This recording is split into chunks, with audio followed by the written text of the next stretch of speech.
este centro recibe energía cósmica astral superior. Habíamos hablado la vez anterior, cósmica, también media, energía astral superior y media, y telúrica depurada, que proviene del centro de la Tierra, que entra por aquí. El exceso divino vuelve a tener entonces más fuerza espiritual del universo. La sigue incrementando hacia el tercero. Ahora debe abrirse por completo. Esto no significa que los demás centros estén inactivos. Por cada centro fluye continuamente energía espiritual, según el grado de despolarización del alma. Pues al fin y al cabo las fuerzas espirituales, los haces y radiaciones del espíritu activan los órganos y las células del cuerpo humano. O sea, que si el hombre se orienta hacia la ley de Dios, ésta le responde y lo ayuda. Estos haces y radiaciones, también llamados corrientes, en la fuerza Kundalini, son la ley de Dios. No se debe jugar con la ley de Dios. Es la sagrada ley primaria del Espíritu Universal, que inhaló y exhaló varias veces toda la vida, para que la ley fluyente se mueva en absoluta unidad. Tiene que fluir por el universo igual que por cualquier cuerpo espiritual. Es decir, que tiene que fluir por los seres espirituales igual que por el reino mineral, vegetal, animal y humano. Los maestros también reciben el flujo Kundalini en su nivel diferenciado. Esto lo vamos a ver cuando hablemos ahora al final de los centros solares. Aquí el hombre reconoce la unidad absoluta y así la omnipresencia de Dios. En cada átomo, aunque tenga una vibración muy reducida, se encuentra lo absoluto, la totalidad. En cada célula del cuerpo fluye lo absoluto, la totalidad. Aunque la célula solo esté traspasada por una vibración reducida, aún así lleva en sí mismo la totalidad. El hombre actúa de acuerdo con sus 5 sentidos. Los 5 sentidos no son más que la despolarización de las cualidades de Dios. Estamos otra vez hablando del mismo tema, la condensación de la caída.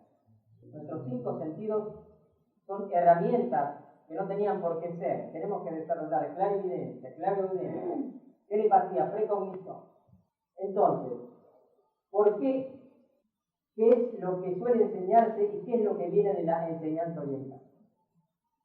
Que puedes abrir estos centros de conciencia con técnica de respiración, con los correspondientes ejercicios, utilizando fuerza de pensamiento y todo lo que puede idear el hombre para conseguir una visión del reino eterno. Las corrientes, tanto en el cuerpo espiritual como en el físico, hemos dicho que son haces de fuerza y radiación. Aquí el hombre puede conseguir efectos con la fuerza del pensamiento, lo hemos dicho. Si el alma no está purificada y va a un llamado maestro, gurú, como cree este iniciado, que dice saber acerca de la fuerza, de la conciencia de Dios, empezará con la técnica de respiración para abrir los centros de fuerza. Hará ejercicio, le dará pensamientos como ayuda, mantra, hará que el hombre se observe interiormente, pero casi nunca que se oriente hacia la ley de Dios. Y entonces llegan solamente hasta el tercer nivel. Esa es la lucha que tiene el manga blanca con los maestros orientales. Con cada impulso que sale de su interior, según cree el hombre, se alegra. O sea, ¿qué hace el hombre que no quiere otra cosa que experimentar, no curiosidad? Incontrolado empieza a hacer estos ejercicios. Pone en acción la fuerza de sus propios pensamientos. Si el alma está en su mayor parte despolarizada, con su voluntad propia, no alcanzará las fuerzas universales de Kundalini superiores, en vibración diferenciada. Es decir, corrientes legítimas, que solo pueden ser concebidas del universo con la correspondiente vida legítima. Actuará contrariamente. Las corrientes que corren por los centros se ponen en acción con la fuerza de sus propios pensamientos. El pensamiento del hombre, entonces, de querer experimentar, ver, oír algo, hace que estas corrientes se incrementen. O sea, que él es la fuerza impulsora de estas corrientes, y no el espíritu de las energías, y no trabaja entonces el espíritu interior.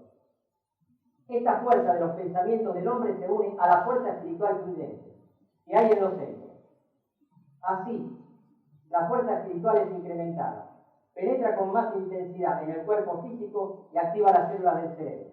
Así el hombre experimenta de vez en cuando una visión espiritual, y en realidad no es visión, es engancharse con los planos de purificación. ya que Él es la fuerza impulsora y no la energía fluyente. También gastará estas fuerzas y no recibirá más energía del centro de Dios, porque no puede. Tampoco le sigue fluyendo energía, porque no reconoce ni practica la corriente del espíritu superior, sino que solo consume de sí mismo, es decir, que la refortalece, poniendo así en acción a su cuerpo físico. Las corrientes espirituales que se encuentran en los centros de conciencia y que mantienen el cuerpo físico empiezan a desordenarse. Una vez fluirán intensamente, a causa de la voluntad del hombre. De esto no resulta más que una discrepancia, porque esta energía viene psiquizada, viene con un plan. Entonces, si él actúa de esta manera, entra en un vaivén, como toda la humanidad, buen y mal humor. Si él es inestable y desea absolutamente avanzar en el desarrollo de la conciencia, no en el sentido del cumplimiento de la ley, por su propia fuerza de los pensamientos, puede atraer almas astrales, o sea, almas de personas fallecidas que están en los niveles de purificación como la mayoría de la humanidad. Si un alma astral así está avanzada, quizá lo ayudará. Pero si un alma débil desea sacarle fuerza, cuando me subo y me robaron energía, ya tiene la respuesta. Pero si un alma débil desea sacarle fuerza para mejorar su vida como alma, entonces le ayudará incluso a activar estos centros y estas corrientes del hombre.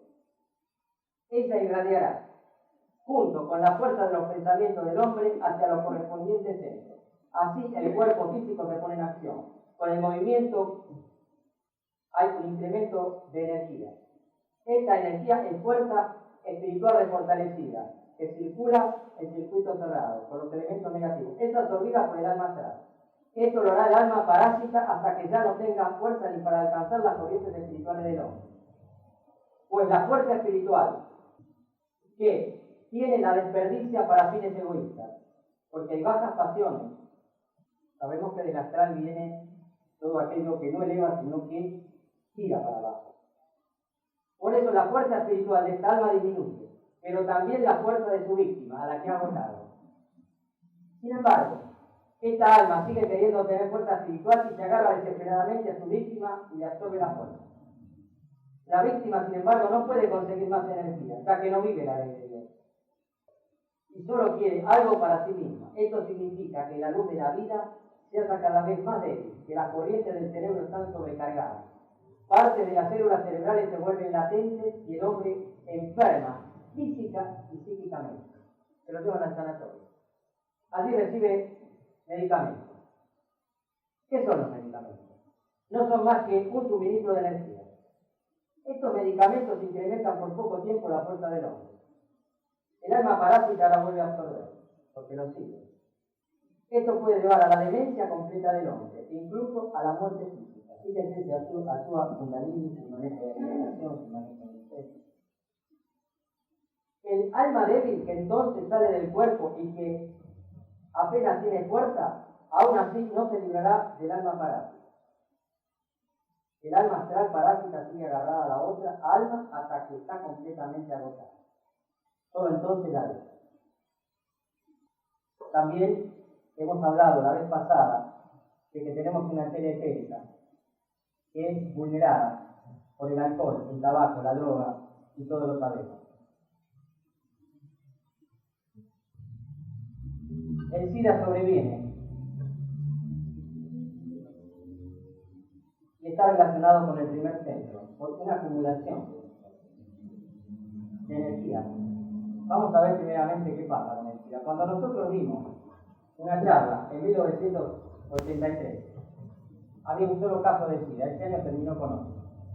Vamos a ver solamente, porque no hay tiempo, las estadísticas. Informe de especialistas en 1966 habrá entre 800 y 5.000 casos en Argentina. De 1981 a 1988, de 5 casos de SIDA se pasó a 100.000 personas enfermas en todo el mundo. Por proyección se estima que existen entre 5 y 10 millones de portadores asintomáticos. Los guarismos que se manejan en la Argentina expresan actualmente 160 enfermos y entre 8.000 y 16.000 infectados. Dentro de 8 años se estima que habrá entre 800 y 5.000 afectados por desarrollo del mismo. El costo en nuestro país por cada paciente que se trata con la droga AZT es de $1.500, no se va a curar. Entonces, nosotros estudiamos la vida espiritual, detectamos este mal hace muchos años, porque es la clara enfermedad del fin de los tiempos. Lo que se conoce en el mundo de este fenómeno es que se produce por contacto a través de una relación sexual con homosexuales. Luego, apareciendo entre drogadictos, que ahora se ve que el contacto es muy fácil, aún sin llegar al contacto. La persona se ve debilitada cada vez más, no teniendo su organismo capacidad para defenderse de ningún microorganismo, y así hasta que muere en tiempo breve. La aparición de esta enfermedad es claro signo del fin de los tiempos. Es el resultado de una enorme acumulación de toxinas en el alma de un hermano totalmente al servicio de las influencias contrarias.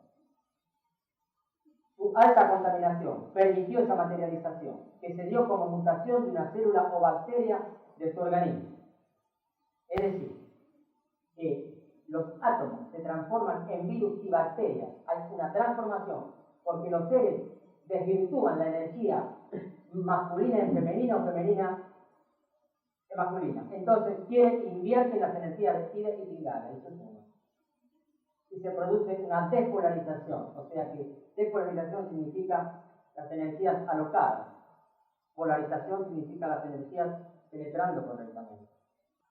Esta enfermedad se ha ido extendiendo primeramente en los seres que se encontraron afines a su estado tan inarmónico. Luego se han ido extendiendo cada vez más. El ataque tan claro y sutil de la oscuridad pretende la absoluta contaminación para provocar la autodestrucción. La contraparte de la luz es avanzar sobre la extensión del bien y además limpiar la zona astral densa, que es donde este microorganismo se genera y multiplica. En este caso se puede apreciar claramente el cumplimiento de la ley de causa y efecto, porque lo que hoy son portadores son hermanos que en la Lemuria, en Caldea y en Asiria manejaron mal las corrientes sexuales. Y las energías kundalini que tienen su relación con el primer templo son una ley sagrada. Y eso es lo que hay que entender. Por eso debemos ser exquisitos espirituales. Empezar a trabajar lo mejor que podamos. Porque no hemos nacido santos. Los santos se hacen, no nacen. Lo mismo que los santos.